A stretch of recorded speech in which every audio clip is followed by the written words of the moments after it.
50 Cent says 1090 Jake pulled up with that paperwork, the kind of paperwork that could tear legacies apart. He claims it proves Big Meech allegedly snitched.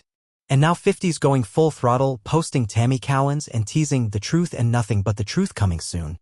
He even threw a date on it, 1090 Jake tomorrow. Got that paperwork? You know the vibe. The way 50's moving, he's not just throwing dirt. He's launching a public war. A war aimed squarely at Big Meech and his legacy. What started as whispers is now a full-blown campaign. 50 Cent is out here on a mission, swearing he's got real documents proving Big Meech was cooperating. Real deal informant status. And just when it couldn't get any messier, Lil Boosie stepped in. Loud, clear, not holding back. He said what a lot of people were thinking, he's not feeling how Lil Meech is moving through all this drama.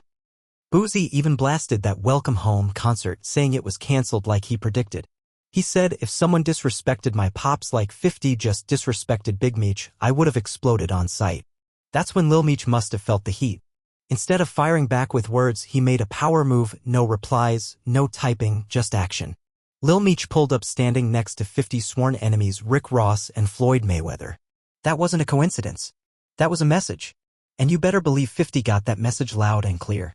He clapped back immediately, calling out Lil Meech, Ross, and even Boosie. All in one breath. My dad looked out for a lot of people, Meech said, but 50 did more for him than they ever did. Still, the question hanging in the air is this, is 50 going too far, or is he just exposing the truth?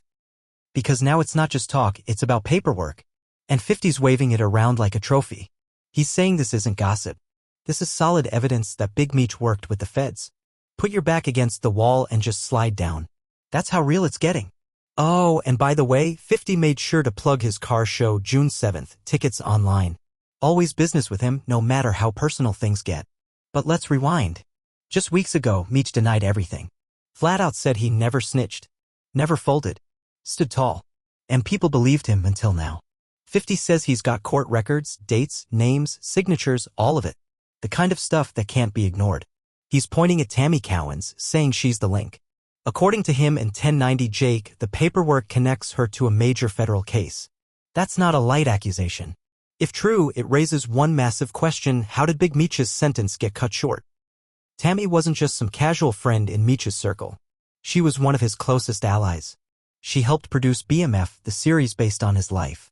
Meech even trusted her to handle serious business while he was locked up. That's not friendship, that's loyalty. Or so we thought. Because now the whispers are turning into accusations. People are saying Tammy was playing both sides, allegedly feeding inside info to the feds while working closely with Meech. According to former BMF member Blue Da Vinci, Meech gave Tammy full control of BMF Entertainment after his arrest in 2008.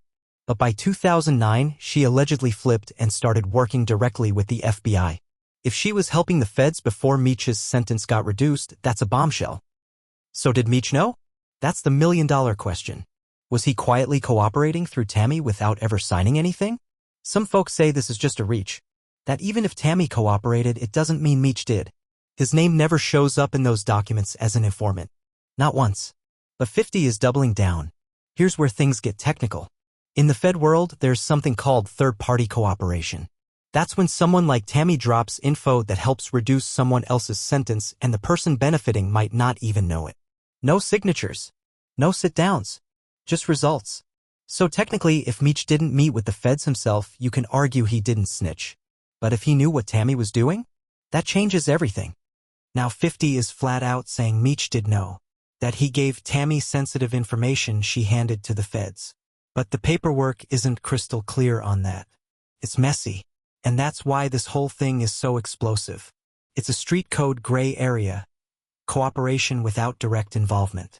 And it's tearing the internet apart. And 50? He's not letting it go. He's putting everybody on blast.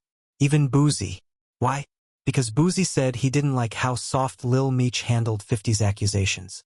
When 50 called Big Meech a rat and threw the Funnery family under the bus, Lil Meech reached out with a text. He told 50, "You unfollowed me, now you managing Skillababy, the artist I brought to you." He said he never turned on 50, always showed love. But 50 wasn't buying it. Lil Meech tried to explain why his pops was rocking with Ross, said it was business, not personal. He even said F Ross, but admitted Ross gave his dad money to pay bills. According to Lil Meech, the internet's blowing this way out of proportion. You know me in real life, he said. This ain't even like that. But 50 didn't want to hear it. He fired back and pulled the trigger on Lil Meech's role in BMF. Kiss it goodbye. Just like that. Then 50 kept going. Said Lil Meech's next acting gig would be Love and Hip Hop Atlanta. Mocked him. Said he'd call Mona Scott for him. But the disrespect didn't stop there. 50 posted old footage of Lil Meech with Rick Ross's daughter, Toy Roberts, just to take a shot at Meech's parenting. He said, "Why didn't Ross ever help while Meech was locked up?" And then hit Meech with another jab. "You think you're the Black Pablo Escobar, but you messed up everything." And 50 kept twisting the knife. He said he's the real reason the Finnery family made legit millions. "I helped them make over $5 million. It's not my fault that money's gone." Then he added, "Give the baby back his jewelry." Boosie wasn't safe either. When Boosie said if it were his dad getting disrespected like that, he wouldn't have stayed calm, 50 clapped back again. Said he did more for Lil Meech than Meech ever did. "That's why he hit me first when he got in trouble. I bailed him out every time." And now, Lil Meech is done talking. Instead, he's popping up shoulder to shoulder with Rick Ross and Floyd Mayweather. That's war. Everybody knows 50's beef with Rick Ross runs deep. Over a decade of straight-up hatred. And him and Floyd? That friendship burned out long ago over money and personal shots.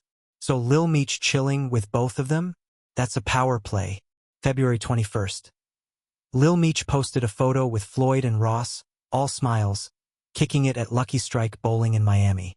Then posted another with just Floyd, showing off Red Letter 1 gear, Meech's clothing brand. And to make sure the shade landed, he dropped a caption, "Real power." Big Meech even called in while they were hanging out. Ross and Floyd hopped on speakerphone to make sure everyone, especially 50, knew where their loyalty stood. "I'm going to send some wings over there." That line alone said everything. So now the divide is real. 50 feels betrayed after everything he did, from putting BMF on TV to launching Lil Meech's career. He gave them opportunities most people only dream about. And they turned their backs? He's not letting it slide. But is he going too far? Or is this just how loyalty works in 50's world? Because right now, the streets are torn. Some say 50's making it personal, pushing a snitch narrative with no real proof. Others say he's standing on business, exposing fake loyalty, and calling out betrayal. So what do you think? Did Big Meech snitch? Or is this just 50 being 50, turning drama into headlines? Drop your take in the comments. Hit that like, share it around, and subscribe so you don't miss the next drop. Because this saga? It's nowhere near finished.